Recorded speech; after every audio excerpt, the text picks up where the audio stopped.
What's going on, guys? Styx here with the Token Minorities, bringing you the team builder for week 2 of season 6 of the CPC, and this week we are up against MoxieInfernape and his Baltimore Braviaries. And before I get into the team, just a reminder that if you guys liked this video or found it helpful, please leave a like, drop a comment, click that subscribe button. It helps us out a ton, and let's do more cool stuff for you guys. And also, if you are new to the channel, not sure why you would be on my team builder, as I think they are the lowest viewed, but you know what, we push on anyways. But anyway, here at TTM, we are a collaborative channel where there is more than just myself with draft content. There is also Jolt and Crobat for the Win providing their own draft content, particularly the GBA, and then also myself bringing TCGO content, and then Matty Brawlick, whenever he feels like it, making a Pokedrama TTM video, which are actually pretty darn entertaining. They're pretty funny. So yeah, if any of that interests you, please feel free to subscribe. And also, if you want to check out our Discord, there will be a link in the description. We have channels for all different facets of Pokemon, including draft format, TCG, and Smogon. But anyway, on to the team. Like I said, this week we are up against MoxieInfernape and his Baltimore Braviaries with a team of Garchomp, Thundurus Incarnate, Heatran, Reuniclus, Klefki, Alolan Marowak, Umbreon, Mega Medicham, Floatzel, Tangela, and Articuno, with Garchomp and Floatzel being his two Z-Mons. Now, we did make a change from week 1. We did drop Lucario and Gothorita for Buzzwole. I mean, it really was just kind of okay, so Lucario fit my team really well in terms of the speed tier and the priority that it gave me, but Buzzwole actually gives me a Thousand Arrow switch in, another bulky mon, which my team kind of needs, and also it can run anything from a setup set to a bulky set to band to choice scarf. It has a lot more versatility than Lucario and is also a lot bulkier, like I said, but also hits harder more immediately. It doesn't need setup in order to hit very hard, so it was more of just okay, do I like the speed tier and the priority, or do I like the bulk and versatility that Buzzwole provides? So I decided to go with the Buzzwole. That was kind of something that I wanted to pick up early on, but got sniped, and then we had a coach drop right before the season, so somebody came in and changed it. Aster actually came in, completely changed up the team, left Buzzwole free for me, and I was like, hey, yeah, just give me that immediately. So yeah, Buzzwole is now on the team, and I'm actually bringing it immediately. So looking at Blake's team, first of all, well, Blake is MoxieInfernape, by the way, so if I refer to him as Blake, that's who I'm referring to. He has Z Garchomp and Thundurus I, both of whom are gigantic threats, and then the Mega Medicham, which, even though I have arguably one of the, well, actually not arguably, I do have one of the best switch-ins to Mega Medicham in the game in my Necrozma, and I also have a very strong Ghost type, so he can't just spam high jump kick. I mean, Mega Medicham is still a gigantic threat, so I mean, it's just something that you don't ever take lightly. You always have to have a switch, and even though its speed is something that I can definitely exploit in this matchup, it's still a gigantic threat because, I mean, it's freaking Mega Medicham. Like, that's what it does. It comes in, claims lives, and you have to revenge it. It's very hard to switch in, but with my Necrozma, that's what I'm going to try to do. Additionally, he has Z Garchomp, which Z Garchomp is one of the scariest mons in the entire format because on a moment's notice, it can sweep. Luckily, the combination of Sand Veil plus Sandstorm is banned, so like he can go for Z Sandstorm, but he has to be Rough Skin, so I don't have to worry about any of the evasion shenanigans. But still, Garchomp is a very big threat, especially with Z. Once he gets to +2, nothing really switches in, and even though I do have Tapu Koko, which is a fairy, it never wants to come in on Garchomp anyway, so Z Outrage is actually relatively free against my team. But that being said, I could get cheeky and try to go Koko if the game depends on it, stuff like that. Thundurus I is a big threat in and of itself because it has Prankster, and it also has coverage enough for my team, which is very scary. So yeah, Prankster can keep my speed from being able to do too much. Granted, Koko is immune to that, and that's kind of what I'm banking on. But regardless, even without Z moves, Thundurus I is still a gigantic threat. Heatran, relatively well dealt with on my team, but at the same time, I mean, Heatran just 130 base special attack. Like, that thing hits hard. That thing just straight up destroys things, and with proper prediction, a Scarf Heatran could be very scary for me to deal with, but I do think I still have it covered regardless. And finally, the rest of his team is just kind of annoying. You got Klefki, Alolan Marowak, Umbreon, Floatzel, which actually is an annoying speed tier for my team to deal with.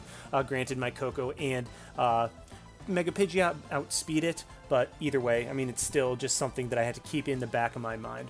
However, looking at my team, I'm immediately noticing that apart from Umbreon, he literally has no switch-ins to Specs Gengar.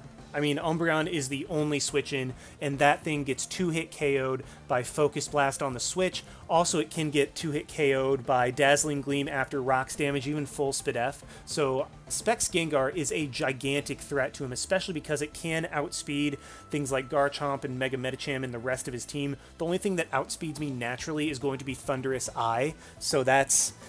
yeah, Mega Gengar, or not Mega Gengar, wow, I wish I had Mega Gengar. Gengar is looking to put in a lot of work if I can be careful around the Umbreon. Additionally, Mega Pidgeot applies a lot of pressure to his team with just Hurricane. Granted, Heatran and Klefki can switch in, however, that's where HP Ground will come in handy, hitting those things super effectively. And also, Scarf Buzzwole is something that can definitely put in some work. I mean, Buzzwole...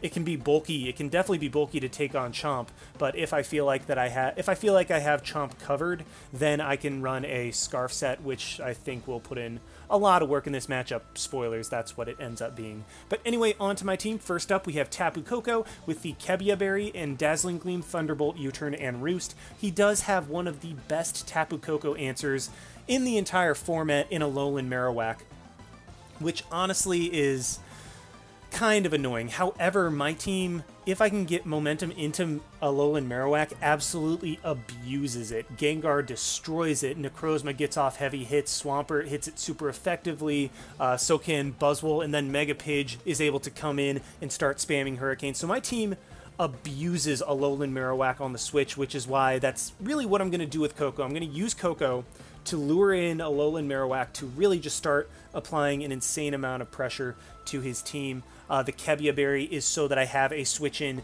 to Thunderous Eye. I do have a Spidef Swampert as well as a defensive Necrozma, bulky Necrozma, which can take one hit. However, with the Kebia Berry, Tapu Koko is actually able to switch in on a resisted Thunderbolt, and then from there, Sludge Wave is not able to kill me in return, whereas I'm able to do a heck of a lot of damage to Thundurus with Thunderbolt. So basically, Tapu Koko is my soft check. Granted, as soon as my Kebia Berry's gone, I can't come in, but Thundurus does not have recovery, so I'm banking on the fact that he will bet that he can live a hit from Tapu Koko, which he can. Thundurus just needs a tiny bit of investment to live after rocks. He definitely can live a Thunderbolt from just a timid Tapu Koko. So he might just be like, okay, I'm willing to trade health on my Thundurus for getting rid of this Tapu Koko, and that's where I'm hoping the Kebia Berry will be like, okay, no, you don't get a knockout Tapu Koko. I live the Sludge Wave, get off a huge amount with Thunderbolt, and then from there, Thundurus will be in range of rocks or just any other hit on my team to where it won't be doing as much. So that's really what I'm kind of banking on with this Koko, just its speed, being able to scare out the likes of Mega Medicham and Garchomp and Floatzel to a lesser degree, and just spam my dual stab and then U-turn on Alolan Marowak and Roost up. I don't anticipate being able to use Roost, however, if I'm using this thing to soft check Thunderous Eye, then I do want to be able to have a little bit more health than I would otherwise. Next up, we have the Specs Gengar that I talked about with Shadow Ball, Focus Blast, Dazzling Gleam, and Trick. Of course, Choice Specs, because, I mean, look at his team and tell me where the switch in for I keep saying Mega Gengar, for Gengar is without Umbreon. If he literally has to bring Umbreon in order to not get absolutely destroyed by Specs Gengar. I think maybe one of the only things that could potentially... Actually, let me calc something really quick. I'll be right back.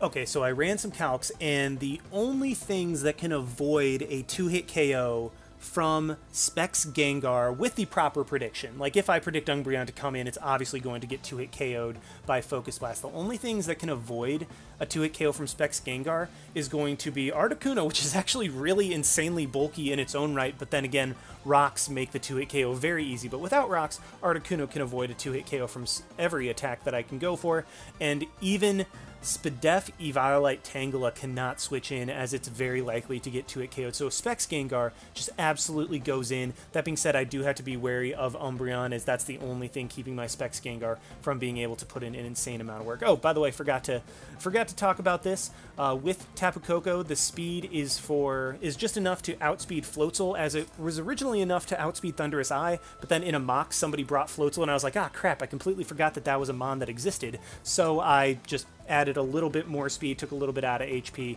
and then just max special attack to hit hard. Gengar, enough speed for Garchomp, max special attack, and then a little bit into HP. I'm not anticipating Gengar to want to take hits, but things like Bullet Punch from Mega Medicham. In fact, that particular calc I was looking at, and even though I could throw it into defense to take physical hits a little bit better, I just decided that HP was better just for overall, as it didn't make too huge of a difference. Next up, we do have my Necrozma with Photon Geyser. This is going to be my answer to Mega Medicham with lefties, Photon Geyser, Earthquake, Knockoff, and Moonlight. I went back and forth between Earthquake and Earth Power, but decided that the reason I am going for Earthquake is going to be his Heatran. His Klefki will more than likely be Spadef for either my Koko or my Mega Pidge, so going for Earthquake hits them a little bit harder. I mean, Photon Geyser still hits specially anyway, and yeah, just 3 attacks with Moonlight just hits his team actually pretty hard. Knockoff is a move that I can easily spam to just put things in really bad positions, get rid of their items so that they either don't have a berry, don't have their choice item, and then Necrozma actually takes hits for days. It's really kind of impressive, all things considered. The defense is to guaranteed live, I believe it's Jolly High Jump Kick. Like, not get 2-hit KO'd by Jolly High Jump Kick after Rocks. Adamant High Jump Kick, there was always going to be a chance, so I just went with Jolly, as I would think that's what he might try to do it. I mean, he could very easily run Adamant and just be like, yeah, Salamence isn't coming against me, and he's just going to run Adamant, which he definitely can do. But either way, I mean, he might not want to spam High Jump Kick as much, considering I do have Gengar and Buzzwole. I would think that he would much more likely play it safe until he was up against my Necrozma. So, I mean, either way, Necrozma is my switch in to Mega Medicham, just as a way of dealing with it, and then Moonlight to be able to just recover things off. I'm switching it up between Morning Sun and Moonlight back and forth, just so nobody can try to pull, like, Imprison stuff, but I really doubt that would happen with Moonlight and Morning Sun, as those are 2 moves that are not very widely distributed, but regardless, just switch between the 2. The defense is, like I said, able to take 2 Jolly High Jump Kicks, I believe after Rocks, from Mega Medicham, and then the Spadef is actually pretty nuts, because otherwise Trick Room Reuniclus looks really, really good against me. Necrozma takes about 50% from Quiet Life Orb Shadow Ball from Reuniclus. I'll be able to just knock that thing's Life Orb off and then stall it out with Moonlight. So Necrozma is actually kind of an insane mon. I mean, it's ridiculously bulky. I love this thing. I'm really starting to like it more and more. And with the move tutors, I mean, things like Knockoff, Heat Wave, Earth Power, those types of things just make it that much better. Next up, we have my Rocker, which is going to be a Spadef Swampert. This thing's going to be my initial switch in to Thundurus. Like, I can only switch in once because of Rindoberry and Grassnot, and basically just deter it from just trying to spam Thunderbolt against my team, which could hurt otherwise. Stealth Rock, obviously, just does damage against his team, puts things in range of things like Gengar, helps out with Calcs, my Mega Pidge, Buzzwole, Tapu Koko, things like that. Dual Stab just hits his team hard. Scald is a very spammable move. Earthquake hits things like Heatran, Klefki, Alolan Marowak, even though Scald hits Alolan Marowak as well. Just another nice stab option to be able to hit things a little bit harder with Scald if that's what I choose to do. And then Toxic just kind of spam against his team, even though Klefki, Reuniclus, and Heatran are all immune. It's just something that, you know what, I feel like something's going to come in that I don't want to risk, so I'll just go for a Toxic, wear things down, as residual damage always helps. The Spadef is to guaranteed take a Nasty Plot. I think it's a Nasty Plot non-Life Orbed Grass Knot from Thundurus. It might be Life Orb, but either way, it's to switch in, be able to take a +2 Grass Knot from Thundurus, get up my rocks, get off a Scald or Toxic or whatever I decide to do in that particular situation, and then just kind of die. So Swampert isn't really intended to be long for this world. It's just kind of, okay, let's get in, get up rocks, and now I'm dead. Okay, cool. Let's force some switches as well. So yeah, that's what Swampert's designed to do. Just pretty straightforward. The Spidef, like I said, is for the Thundurus, and then just everything else into HP, and then through the rest into defense. Next up, we do have another Mon that pressures him incredibly heavily, and that is going to be Mega Pidgeot. Now, with his team, he only has 2 resists to Stab Hurricane, being Heatran and Klefki. Both of those are hit super effectively by Hidden Power Ground. So that's really just the coverage that I'm going with, just Hurricane, Hidden Power Ground, then Roost and Defog. Defog, once again, because the one thing, or one of the things, not the one thing, one of the things that he can do against me is try to Hazard Stack with Klefki and Heatran, just try to wear me down. So I feel like Defog, even on Mega Pidge, even though I know it's not necessarily ideal, like it's not, Mega Pidge isn't the most ideal defogger, it's not the most reliable defogger, it's just kind of a, okay, my opponent has 3 layers of spikes and Stealth Rock set up, I need to get rid of those, otherwise I just lose, and Mega Pidge is just like, I got you, bro, I'll just defog, die, and then you can go about doing your thing. So that's why Mega Pidge has defog, and then Roost really wasn't a whole lot else that I wanted to put on my Mega Pidge, just kind of one of those things, like if I'm against an Umbreon, I can just spam Hurricane, potentially beat it 1v1 with Roost, or get safe switches by roosting up, showing that I can stall certain Mons out, or just getting up a good amount of health, regardless of the situation. Now, the EVs might be relatively peculiar, and you might be wondering what I'm doing with the EVs. I'm actually not outspeeding Thundurus Eye, even though I have the chance to. Mega Pidge being modest changes a lot of calcs. It does a lot more to Umbreon in particular. Marowak just gets demolished after rocks if it's offensive. Hidden Power Ground is a much more reliable move to go for against things like Heatran, Klefki, also Reuniclus. Hurricane just becomes so much more deadly to switch into if I'm modest. And also against Thundy Eye, my best move to hit it would be Hurricane regardless. Yes, that would do a good chunk, but I have Tapu Koko, Swampert, and Buzzwole to check Thundurus. I have Tapu Koko, which is designed to lure in Thundurus. So I'm really... Yes, Thundurus is definitely a scary mon, and you should not ever under-prepare for that. But if Thundurus is ever in on Mega Pidge, I'm not staying in anyway. I mean, the only situation that I would miss out on Timid is if Thundurus was ridiculously low when it came in on Mega Pidge, but even then, I feel like Blake would anticipate me to outspeed, even though he could just calc damage early on. But either way, just modest, being able to hit all of his team a lot harder was worth the reduced speed, as I'm still able to outspeed Garchomp, which is very crucial. But I'm just not able to outspeed Thundurus, which is where the EVs went in this situation. So pretty straightforward. I'm just playing a little more risky with Mega Pidgeot in this particular game. Finally, we have my Revenge Killer, Late Game Cleaner, etc., in the Buzzwole, and Adamant Buzzwole goes in. It has all the coverage it needs. I mean, Earthquake, Ice Punch, and Leech Life honestly was everything I needed against his team.